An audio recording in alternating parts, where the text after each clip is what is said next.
she's dead. Head? Head को क्या हुआ? हेड तो बिल्कुल ठीक है। नहीं डॉक्टर, हमें नहीं पता। हम तो आपसे पूछना चाहते थे कि अगर कुछ गड़बड़ तो नहीं। धीरे पुलिस वाले मालूम होते हो यार। मुझे तो लगा था कि तुम लोग आओगे, मुझसे पूछोगे कुछ गड़बड़ तो नहीं है। चलो मैं बता देता हूँ। ये देखो, ये क्या है?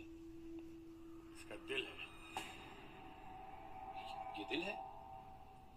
ऐसे कैसे हो सकता है? बिल्कुल सूखा। किसी के बॉडी के अंदर कैसे सूख जाएगा? ऐसा लग रहा है किसी ने हाथ से निचोड़ के रख दिया।